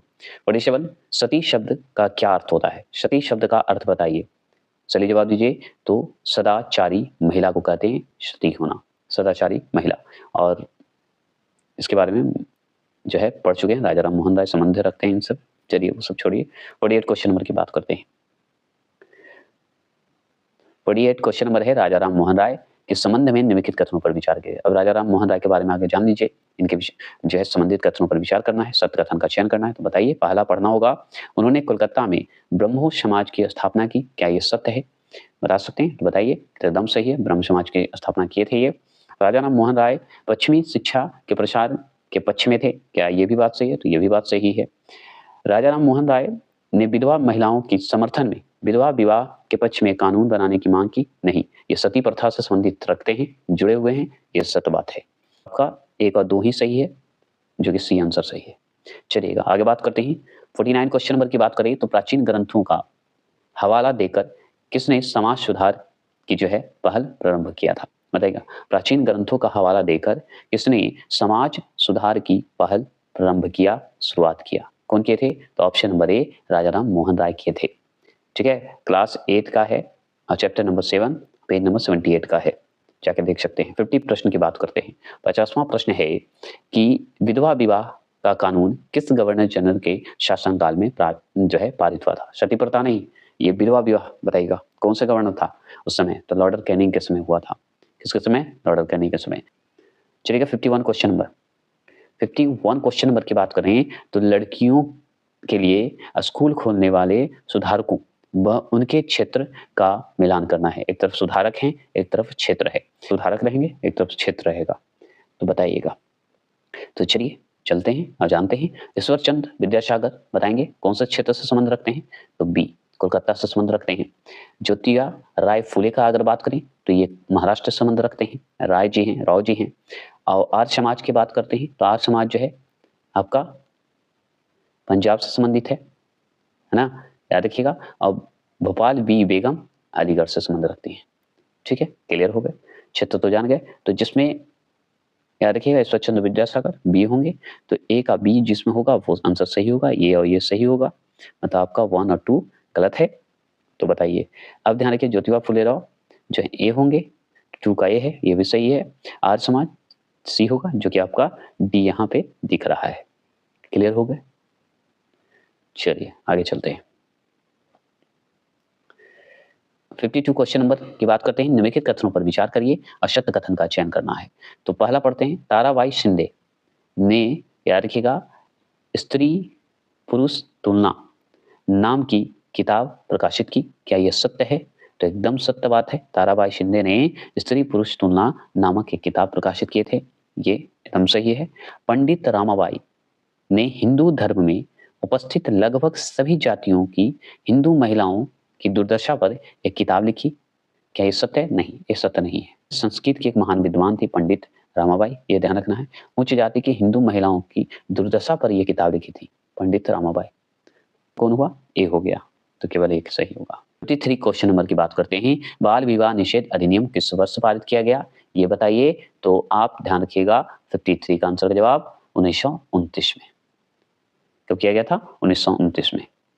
आगे चलते हैं। 54 क्वेश्चन नंबर की बात कर रहे हैं। जाति उन्मूलन के लिए काम करने के लिए परमहंस मंडली का गठन किस वर्ष किया गया? ये सवाल डायरेक्ट पूछता है, तो ऑप्शन नंबर बी 1840 में किया गया था, मुंबई में, याद रखिएगा। चलिए क्षेत्र अगर मुंबई बता दीजिएगा, क्षेत्र पूछेगा तो। चलिए 55 प्रश्न है जाति सुधार आंदोलन के संबंध में निम्नलिखित कथनों पर विचार करना है। जाति सुधार आंदोलन में अब थोड़ा फास्ट चलेंगे, ठीक है। सत्य कथन का चयन कीजिए। तो पहला पढ़ते हैं, सत्यनामी आंदोलन की शुरुआत घासीदास ने पश्चिम भारत में की, क्या यह सही है? तो देखिए ये गलत है। सत्यनामी आंदोलन की शुरुआत जो है घासीदास के मध्य भारत में किए थे, पश्चिम भारत में नहीं, मध्य भारत में किए थे, तो ये आपका गलत हो गया। पूर्वी बंगाल में जो है हीरादास ठाकुर ने, हीरादास जो ठाकुर हैं, ठाकुर के मतुआ पंथ ने चांडाल काश्तकारों के बीच काम किया था, क्या ये सही है? तो हाँ एकदम सही है, दूसरा जो सही है, केवल दूसरा ही सही है। मतलब पूर्वी बंगाल में हीरादास जो ठाकुर हैं, ठाकुर के मतुआ पंथ ने चंडाल काश्तकारों के बीच ये काम किए थे और ये नीच जाति में जाके काम किए थे, इसलिए ये सवाल उठता है। तो ये सब बात तो होते रहती है, जो कि बहुत लंबा डिटेल चला जाएगा, जो कि हम बाद में बात करेंगे। आगे चलिए 56, ओरू जाति, ओरू मतम, ओरू देवम, मनुष्यानु मतलब मानवता की एक जाति, एक धर्म, एक ईश्वर, या किसका कथन है? बताइए कौन कहे थे? यही कहने का मतलब 56 का। तो option number A Shri Narayan गुरु जी कहे थे। चलिए आगे बढ़ते हैं, आगे बात करते हैं। आगे है 57, गुलामगिरी पुस्तक की रचना ज्योतिबा राय फुले ने किस वर्ष की थी? ये सवाल बनता है। तो 1873 में किए थे, 1873 ईस्वी में किए थे, ज्योतिबा राय फुले किए थे, ठीक है, याद रखिएगा। चलिए 58 क्वेश्चन नंबर की बात करते हैं। तो प्रार्थना समाज की स्थापना कब की गई?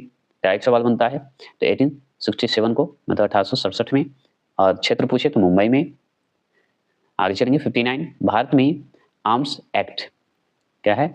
आर्म्स एक्ट किस वर्ष पारित किया गया? ये बताइए। तो 1878 मतलब 1878 में। क्लियर हो गए? देखिए 60 प्रश्न है, एल्बर्ट बिल लागू करने के संबंध में निम्नलिखित कथनों पर विचार करना है और सत्य कथन का चयन करना है। तो पहला सुनिए, पहला है 1883 ईस्वी में, 1883 में सरकार ने एल्बर्ट बिल लागू करने का प्रयास किया, क्या यह सत्य है? बता सकते हैं? तो हाँ कि जो है ये सत्य है।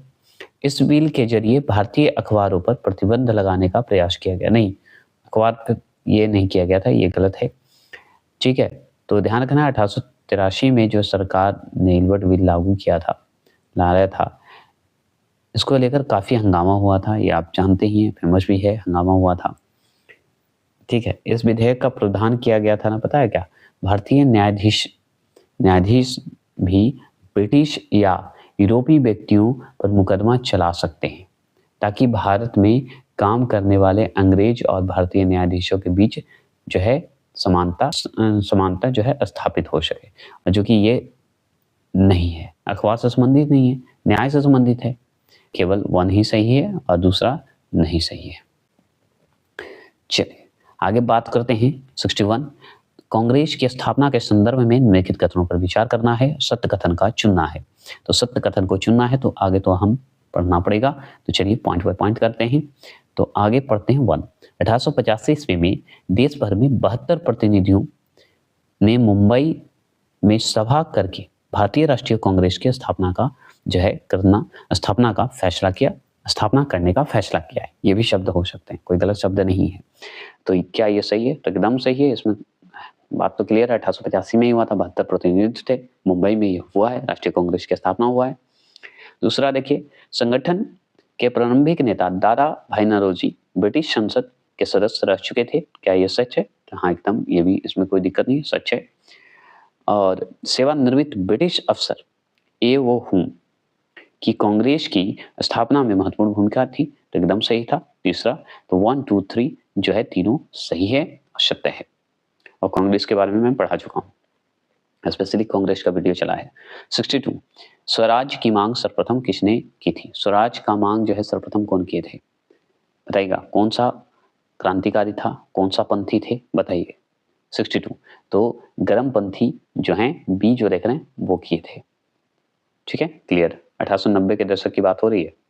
चलिए 63वां प्रश्न है, अंग्रेजों ने बंगाल विभाजन के पीछे क्या तर्क दिया? अंग्रेजों ने बंगाल विभाजन जब कर रहा था उसका तर्क क्या दिया? तो वो तर्क दिया ऑप्शन नंबर सी, प्रशासनिक सुविधाओं के लिए जो है तर्क दे दिया था। 64 क्वेश्चन नंबर की बात करते हैं। 1917 में घटित रूसी क्रांति में प्रमुख रूप से कौन से विचार निकालकर संपूर्ण विश्व में फैले?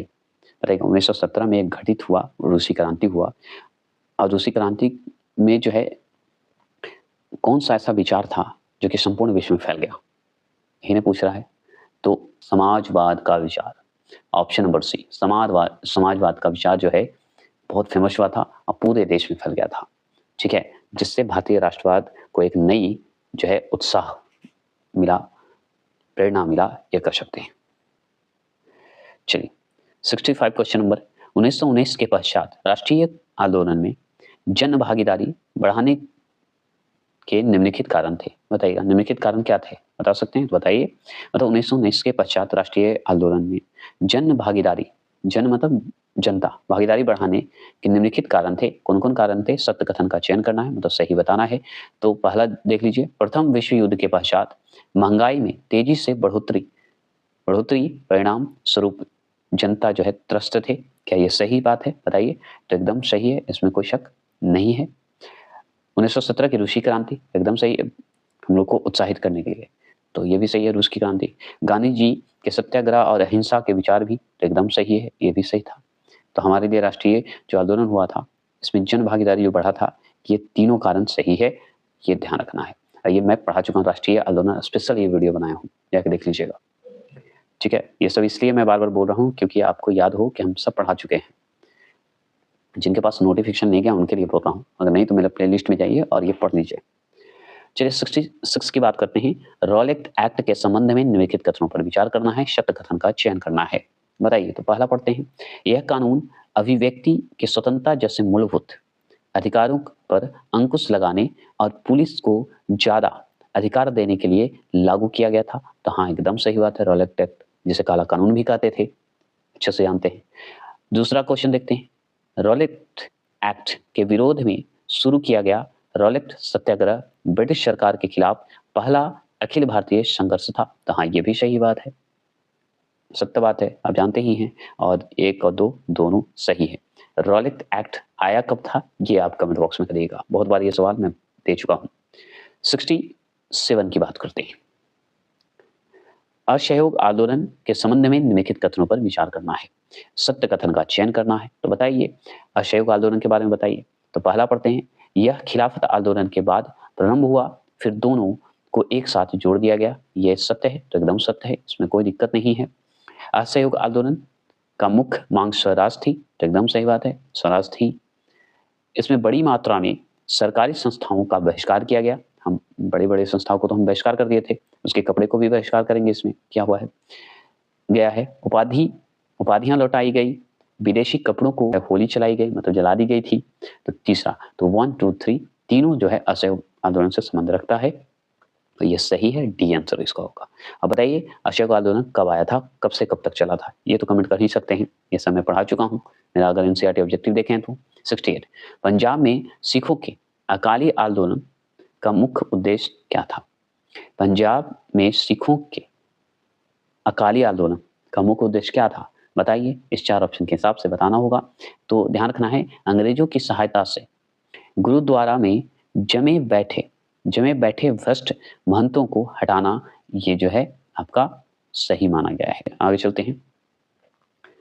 69 क्वेश्चन नंबर, 1929 में पारित पूर्ण स्वराज प्रस्ताव से संबंधित निम्नलिखित कथनों पर विचार करना है और सत्य कथन का चयन करना है आपको। तो पहला सुनिए, सुभाष चंद्र बोस की अध्यक्षता में यह प्रस्ताव पारित किया गया। क्या ये सही है? तो आप बताइए, ये सही है? नहीं, ये सही हो ही नहीं सकता, क्योंकि 1929 में जो है आपके जवाहरलाल नेहरू अध्यक्षता बने हुए थे राष्ट्रीय कांग्रेस के, समझ गए? तो ये गलत हो गया, तो एक तो गलत हो गए, ठीक है, क्लियर हो गया। अब ये सही है। इस प्रस्ताव के आधार पर 26 नवंबर 1930 को पूरे देश में स्वतंत्रता दिवस मनाया गया। एकदम गलत बात है, ये भी गलत, ये भी गलत। तो आपका डी आंसर होगा। बताना भूल गया था, ये बता देता हूँ कि ये गलत क्यों हुआ, क्योंकि डी आंसर है इसका, ना तो 1 है ना तो 2 है। क्यों नहीं है? क्योंकि देखिए 1929 में पारित पूर्ण स्वराज का प्रस्ताव से संबंधित बात कर रहा है, तो इसमें सुभाष चंद्र बोस तो थे नहीं, जवाहरलाल नेहरू थे, तो ये भी सही बात है। क्यों? 26 नवंबर 1930 जो है आपका, ये पूरे देश में स्वतंत्रता दिवस मनाया गया, ये सही है, लेकिन ये हमारा आंसर के क्वेश्चन के हिसाब से गलत होगा, क्योंकि 1929 के ही बारे में बता रहा है, तो 1929 के ही बारे में जानकारी लेंगे ना, एक्स्ट्रा जानकारी। ये 30 कहाँ से हो जाएगा जब 29 के है बात, तो इसलिए ये दूसरा भी गलत हो जाता है। मतलब ना 1 सही है ना 2 सही है, दूसरा एकदम सही है, इसमें कोई शक नहीं है, लेकिन आपको क्वेश्चन के हिसाब से गलत है। भगत सिंह ने वर्ष 1924 में दिल्ली स्थित फिरोजशाह कोटला में हिंदुस्तान सोशलिस्ट रिपब्लिकन एसोसिएशन की स्थापना की। तो देखिए आगे तो डेट ही गलत है, 1928 में हुआ था, ये जान लीजिए। और दिल्ली में स्थित फिरोजशाह कोटला, ये सही है। हिंदुस्तान सोशलिस्ट रिपब्लिकन एसोसिएशन की स्थापना हुई थी, ये सही है। भगत सिंह इससे जुड़े हुए थे, ये भी सही बात है, लेकिन 1928 1924 नहीं, तो ये गलत हो गया। 17 देखिए इससे जो है हिंदुस्तान सोशलिस्ट से चंद्रशेखर आजाद भी हैं जुड़े हुए थे, ये भी आप जानते हैं। 17 दिसंबर 1928 को अपने साथियों के साथ सांड्रन नामक पुलिस अफसर की हत्या की। क्या ये सत्य है? तो हाँ, ये सत्य है, इसमें कोई दिक्कत नहीं है, आंसर सही होगा। भगत सिंह थे इसमें सम्मिलित। 1929 ईस्वी में केंद्रीय विधान परिषद में बम फेंका। क्या ये भी सही है? तो हाँ, ये भी सही है। ठीक है, भगत सिंह फेंके थे बम। तो चलिए, ये जो है 2 और 3 जो है केवल आपका सही है। 71वां प्रश्न की बात करते हैं। 71वां प्रश्न क्या है कि राष्ट्रीय आंदोलन से संबंधित निम्नलिखित कथनों पर विचार करना है। सत्य कथन का चयन करिए। थोड़ा फास्ट चलना पड़ेगा, इसलिए मैं कम बोल रहा हूँ और जल्दी जल्दी चल रहा हूँ। 1935 का गवर्नमेंट ऑफ इंडिया एक्ट में प्रांतीय श्वेतता का जो है प्रावधान किया गया था, ये सत्य बात है। तो हाँ, एकदम सा बात सत्य है।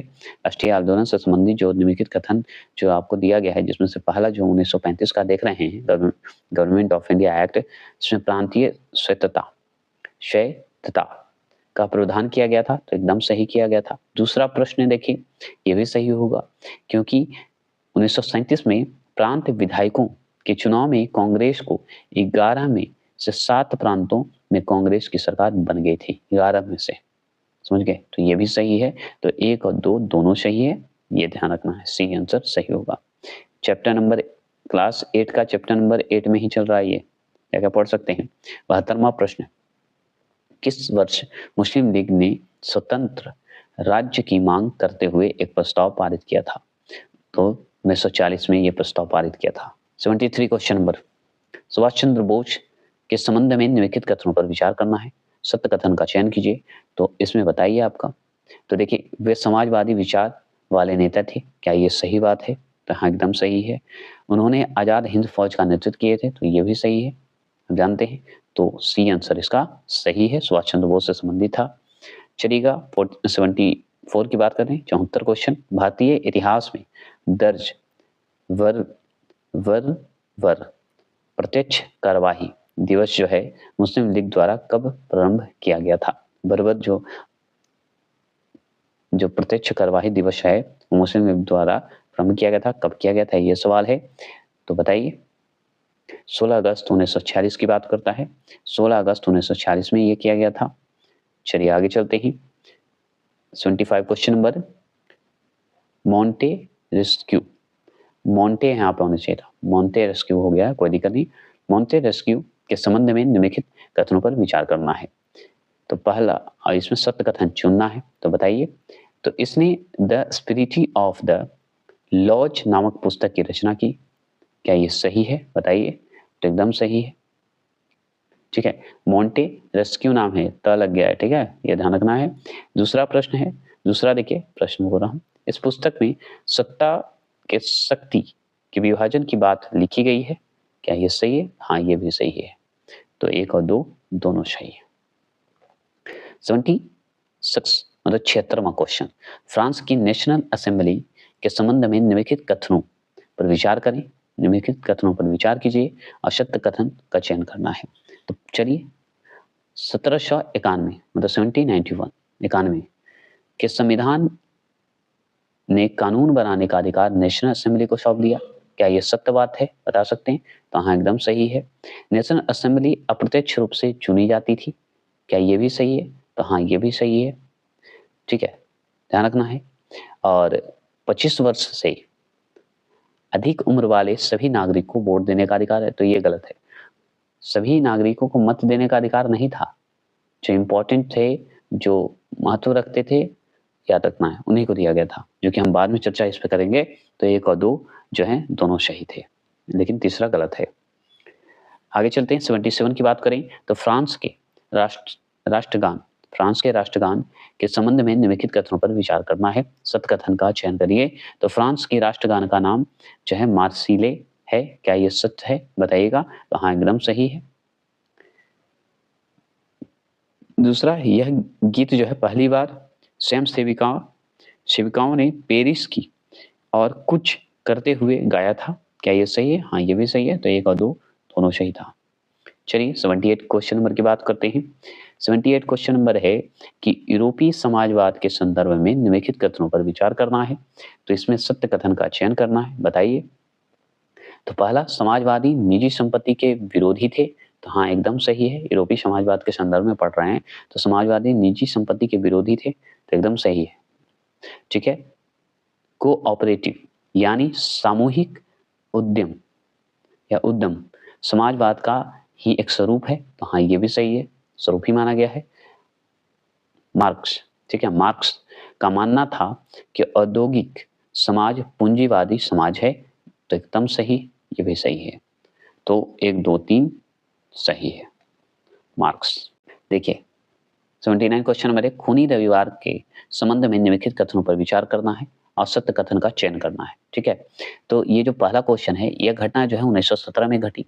जो मजदूर का एक दल जो है जार महल, तो जार महल में नहीं, ये विंटर महल के सामने, विंटर महल एक है, महल के सामने विरोध प्रदर्शन करते हुए पहुंचे थे। विंटर पैलेस के पास गए थे जुलूस करने, वहां पे पुलिस गोली चला दी थी और उसी को खूनी रविवार से संबंधित है। तो एक जो है आपका गलत निकला। ठीक है, यहाँ पे विंटर महल होता तो सही होता, विंटर पैलेस होता तो सही होता। मजदूर कार्य अवधि घटाकर 8 घंटे करने, वेतन वृद्धि और कार्य स्थिति में सुधार की मांग कर रहे थे। एकदम यही तो बात सही है। अपना टाइम जो है 8 घंटे कर रहे थे, चाह रहे थे, और वेतन वृद्धि करने के लिए बोल रहे थे। तो ये सही है, केवल 2 ही सही है और सब गलत है खूनी रविवार से। 80 प्रश्न की बात करते हैं। 80 प्रश्न है, जर्मनी को आर्थिक संकट से निकालने के लिए अमेरिकी सरकार ने कौन सी योजना बनाई? कौन सी योजना बनाई थी? बताइएगा। तो डॉप्स योजना बनाया था, डॉप्स। ठीक है।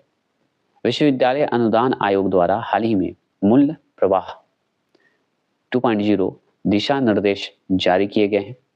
मूल्य प्रवाह 2.0 दिशा निर्देश के संदर्भ में निम्नलिखित में कौन सा सही है? तो इस 4 ऑप्शन को पढ़िए और बताइए कौन सही है।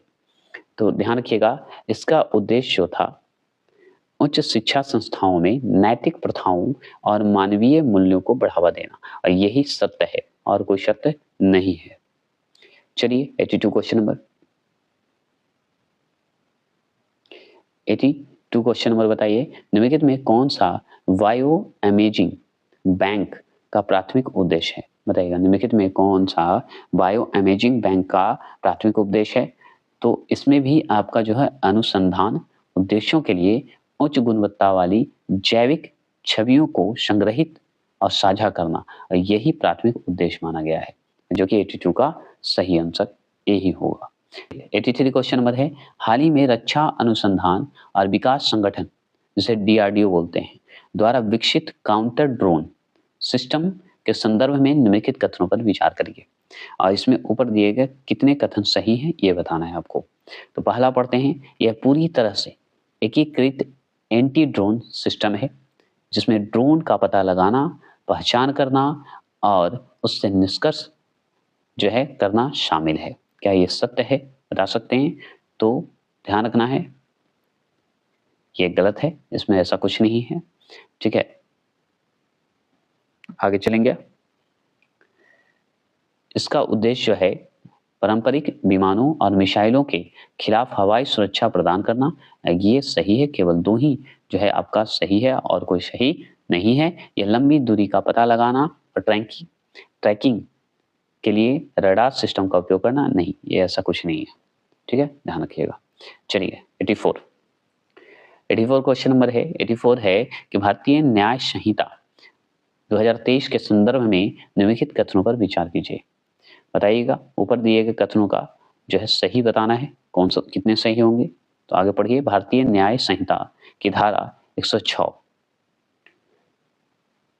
हिट एंड रन मामलों में अधिकतम 10 साल की सजा और जुर्माना का प्रावधान करती है। क्या ये सत्य है? बताइए, कमेंट बॉक्स में करिए। तो केवल 1 ही जो है सही है और कोई सही नहीं है, ये ध्यान रखिएगा। धारा 106 मतलब 2 को एक जमानत प्रावधान के रूप में जाना जाता है, ये यही गलत है। ये सब छोड़िए, आगे चलते हैं, थोड़ा फास्ट चलेंगे, है ना। 85 क्वेश्चन नंबर की बात करते हैं। निम्नलिखित में किस अनाज का भारत सबसे बड़ा उत्पादक और निर्यातक है? बताइएगा। तो चावल का, इससे अच्छा कौन जानता है। चलिएगा 86 क्वेश्चन नंबर है कि विकसित भारत संकल्प यात्रा के संदर्भ में निम्नलिखित कथनों पर विचार करना है। ऊपर दिए गए कथन को सही बताना है, इसमें कितने सही हैं। तो ध्यान रखिएगा, यह तकनीकी नवाचार, पर्यावरणीय स्थिरता और सामाजिक समानता के प्रति सामूहिक प्रतिबद्धता का प्रतीक है। एकदम नहीं, गलत है। प्रतिबद्धता का प्रतीक नहीं। हाँ, यहाँ पे है कि विकसित भारत संकल्प यात्रा के दौरान पीएम गरीब कल्याण अन्न योजना और दीनदयाल अंत्योदय योजना पर फोकस किया जा रहा है और यही तो सच है, ये भी जान लीजिए। तो केवल 2 ही जो है सही है। ठीक है, ये सब करंट अफेयर जो पढ़े होंगे उनके लिए आसान होगा।